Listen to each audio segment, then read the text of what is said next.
ఏదో ఎంపీ గెలిచి మన వ్యాపారాలు చూసుకుంటా జనానికి కనిపించకుండా ఎక్కడో కాకుండా ప్రజల్లోనే ఉంటూ వారికి అన్ని విధాలుగా అందుబాటులో ఉండే పరిస్థితి ఈరోజు జిల్లాలో తీసుకురావడం జరిగింది. దానికి అన్నిటికంటే ఈ అభివృద్ధి కార్యక్రమాలు అంటే మీకు అన్నిటికంటే దానికి I'm very happy for that.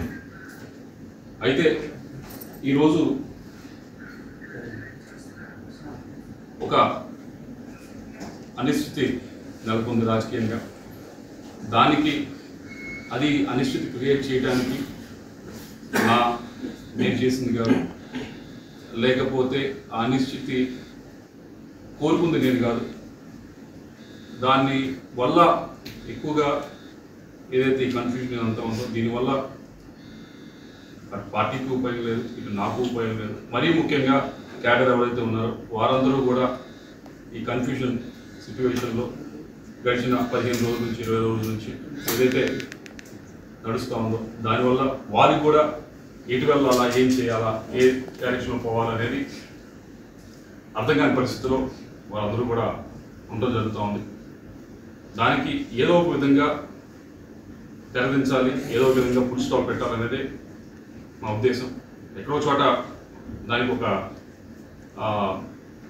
Solution అనేది మనకు ఎత్తకాల్సిన అవసరం ఉంది. అలా కాకుండా ఇలా వెళ్తే అటు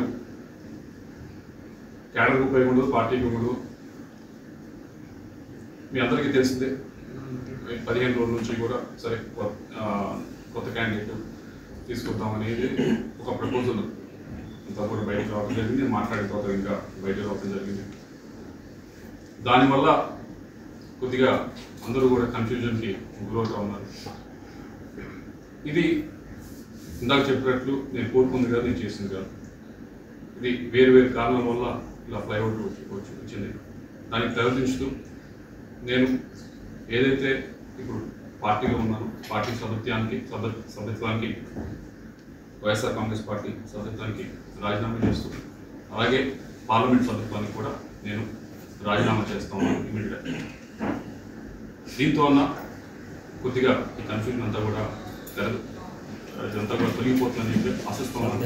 నాకు ఈ 5 సంవత్సరాల కూడా ఎంతో సహకరించారు. అటు రాష్ట్ర ముఖ్యమంత్రి గారు నన్ను యంగ్గా ఉన్నా కానీ నన్ను ఎంకరేజ్ చేసి ఎంపీగా నిల్చోబెట్టారు. దానికి అన్ని విధాలుగా కూడా నేను చేయగలిగాను. అభివృద్ధి కార్యక్రమాలు అన్నీ కూడా చేయగలిగాను. అలాగే పార్టీ పరిస్థితి కూడా పార్టీ పరువును కూడా అన్ని విధాలుగా కూడా పైన నిల్చోబెట్టగలిగాను.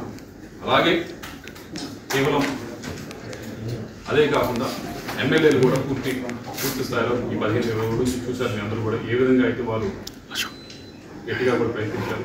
వారందరికీ కూడా ధన్యవాదాలు తెలియజేసుకుంటూ మీ అందరికీ థ్యాంక్ యూ.